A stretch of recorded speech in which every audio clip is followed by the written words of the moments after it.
નમસ્કાર મિત્રો, મારી યુટ્યુબ ચેનલમાં તમારું હાર્દિક સ્વાગત છે.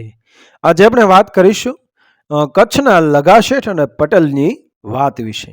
છોટિયા જાગતો રહેજે હો, ભલે લગા કાકા તમ તમારે નિરાત રાખો. છોટિયા આ રસ્તે તો કાળજું પણ સાચવવું પડે, જાણ છે ને? હા કાકા, કાળજે 4 આંગળ પાણી રાખો.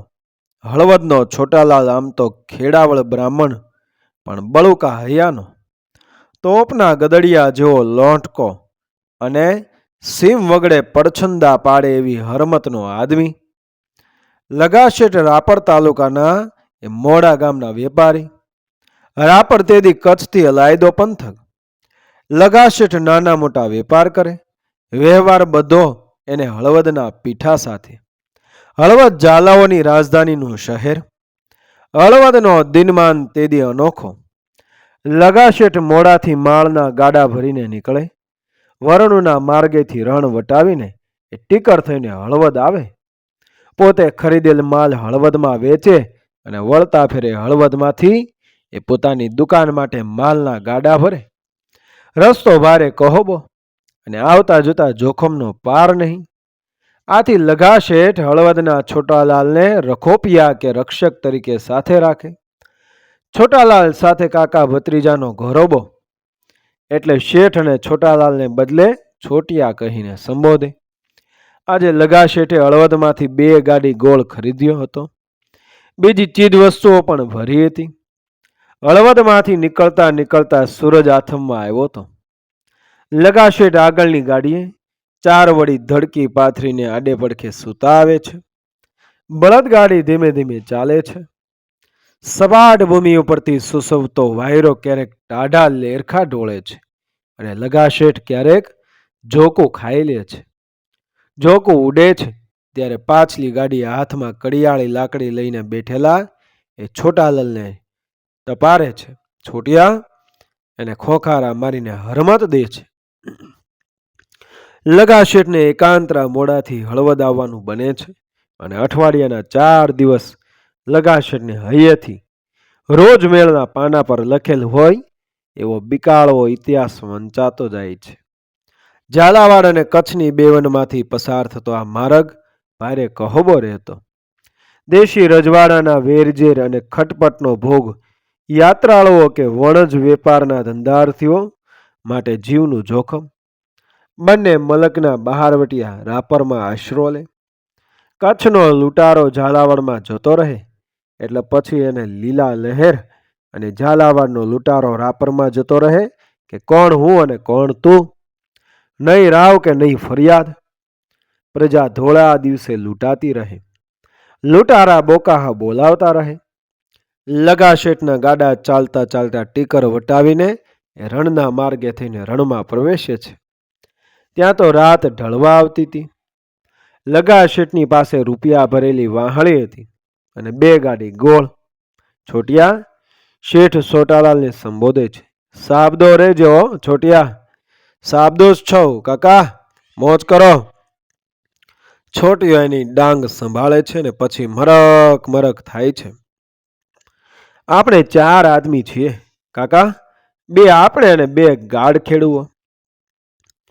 ગાડા ખેડૂતો ગાડા હાંકી જાણે. છોટિયા શેઠ બોલે છે. એ કઈ હથિયાર ઉપાડી હકે? કણબીના કામ નહીં. છોટિયા ઈ તો રળવાના રાસ. સારો કોઈ હાકલો મારે તો પાણીમાં બેસી જાય.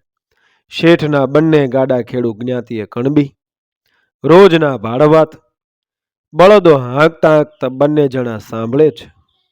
એના અંતરેથી થોડોક અંજોપો જાગી જાય છે, પણ મૂંગા રહે છે. રોજની વાત હતી. છોટિયાની જેમ ભભકવાનું એને પોસાય ને. રસ્તો હરામ હલાલીઓથી, લૂંટારાઓથી એ ઉભરાતો હોય. ધંધો કરવો કે ધીંગાણા કરવા, મન માનવીને બંને ગાડા ખેડૂ ગાડા હાંકે જાય છે. આજ તો શું થાય બીજું? રણની ભેકારતા. સીમાડે કે પછી ત્રિભેટે ગીધની જેમ આંખો માંડીને એ બેઠેલા લૂંટારા ક્યારેય ત્રાટકે ક્યારેય ત્રાટકેનું માપ નહીં. દિવસે ઘુવડની જેમ ડુંગરના ગાળામાં, નદીની ભેખડીઓમાં છુપાઈને પડ્યા રહેતા એ હરામ હલાલીઓ રાત પડે એટલે પાંખો પસારે. રણની કાંધી અને ઝાલાવાડની બગલ સમા વિસ્તારને એ ભયથી કંપાવી નાખે. ક્યારેક લાકડી ધારિયા તો ક્યારેક જામનગરી બંદૂકોના ભડકાથી એ વગડો આખો ભરાઈ જાય. નાના નાના રજવાડાના વેરા લોકોને પંપાળ્યા કરે, લોકો લૂંટાયા કરે. ટીકર વળોટી ગાડા વરણના રસ્તાનું રણ પૂરું કરવામાં હતા. પંથ ઘણો થયો હતો એટલે લગાશેઠે આદેશ દીધો, કાના ગોપા, બળદોને કાંક ચારો નીરો, ભૂંગળીઓ પાવ. થોડી વાર વિસામો કરીને પછી આગળ જઈએ. લગાશેઠ રેતી પરા ધડકી પાથરીને બેઠા. નભરમાં આખા પંથક ઉપર ચાંદો ઝળહળતો હતો. નજર સુધી રેતીના ઢેર પર ચાંદનીના પૂર રેલાતા હતા. મોડા ગામનો વેપારી ધંધો ધાપો વિસરીને આકાશના નેવલેથી એ મુશળધાર વરસતા દૂધ જેવા ઉજાસને ઓહો ભાવની આંખે તાકી રહે છે. રેતીના ચમકીલા કણોમાં ચાંદનીના બીમ ઝીલાતા રહે અને ધરતી ઉપર જાણે કરોડો ચાંદરણાનો ઢગલો થયો હતો. નજર સામે મેડકના લાખો અને કાળો ડુંગરાઓ હોકારા દેતા હતા. શેઠ છોટિયાને સાદ કર્યો, આણીપા આવ છોટિયા. ગાડા ઉપરથી ભમરાની જેમ ઠેકતો છોટિયો હાથમાં ડાંગ લઈને લગાશેઠ પાસે આવી ઊભો. આ લે. શેઠે રૂપિયા ભરેલી વાહળી છોટિયાને અંબાવી. હવે તારી પાસે રાખ, તું તો હળવદનો ભડવીર બ્રાહ્મણ. છોટિયો, હું તો મોરડા ગામનો વાણિયો. કેળો હવે વિકટ આવે છે, ક્યાંક હથિયાર ખેંચાશે તો રૂપિયા ખોઈ બેહીશ. હથિયાર ખેંચવા વાળાનો હાથ ખેંચી લઉં કાકા. અને ગાઢ ખેડૂઓ તરફ નજર માંડીને છોટીઓ ભભક્યો, હું કઈ ગાઢ ખેડૂ થોડો છો. અને ડાભે ખભે દોરડી જેવી જાડી જનોઈ ઉપર એ હાથ ઠપકારીને છોટીઓ બોલ્યો, જનોઈ ભલે પહેરી, બાકી છોટિયાના ગાય જનોઈ વડ હો કાકા. કહીને છોટાલાલને રૂપિયાની વાહળી કેળે વીંટેલા જાડા ધોતિયા ઉપરની એ પાણકોરાની મેલખાઈ બંડી ઉપર એ કચકચાવીને બાંધી. અને આટલી વારમાં છોટિયાને હાજત લાગી. એલા ગાડા ખેડવો, જરા હરમત રાખીને બેસાજો. છોટાલાલ બોલ્યા, હું જંગલ જઈ આવું. આકલો પડકારો થાય તો પાટીએ ચડતા નહીં, સાવ કણબી થાતા નહીં, નકર ડૂબી મરવાનું થશે મારે. બીજો ગાડા ખેડ મૂંગો રહ્યો, પણ હું સોપારી ખાવ, પોરો ખાવ. પોરો તો અમે ખાઈને આવ્યા. વાણિયા, લૂંટારા ડણક્યા, હવે કોટના ગજવા ખાલી કરી દે નીંગર. અને એક જણે એ જામનગરી બંદૂક જમીન ઉપર પછાડી, જાસ તારા વડવા સાથે, ગજવા તો ખાલી છે ભાઈ.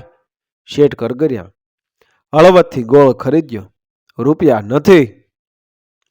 આવડો મોટો વેપારી છો ને સાવ ખાલી ખિસ્સે? હા ભાઈ, નથી, ખોટું બોલું કાંઈ? ગાડામાં ગોળ ભર્યો છે. મોડા મીઠા કરો બાપા. વિરામ. લોટારાએ સાથીદારને આદેશ દીધો, એની ગોળની ગાડી જ હાંકી લે. બળદ અને ગોળને વેચી નાખશું કચ્છમાં. અને વિરમ નામનો લૂંટારો એ ગોળની ગાડી પાસે આવ્યો. ભાગેલા કણબી, મારે ગાડી જોડવી છે. શું કામે? ગાડા ખેડૂ કાનો ઊભો થયો. લૂંટારો ત્રાટ્યો. પડછંદા છેક મેડકના ડુંગરા સાથે અથડાયા. જીવનો દાસ કણબી, કણબી છું એટલે ગાડું તને આપી દઉં. કણબી છું એટલે ગાડું તને આપી દઉં? કાનો ઠેકડો મારીને સામે થયો. હા આપી દે, તારાથી બીજું શું થવાનું? રોક. કાનાએ ગાડાની ઊંધ માથેથી છલાંગ મારી અને ગાડાનું આડું ખેંચી લીધું અને પળનાય વિલંબ વગર બે હાથે ઉછાળીને લૂંટારાની તુંબલી ઉપર ફટકાર્યું. પલાળેલા કપડા ઉપર એ ધોવાનો ધોકો પડે એમ કાનાનો ઘા પીડ્યો. ફડાકે મેળકના ડુંગરમાં પડઘો પીડ્યો.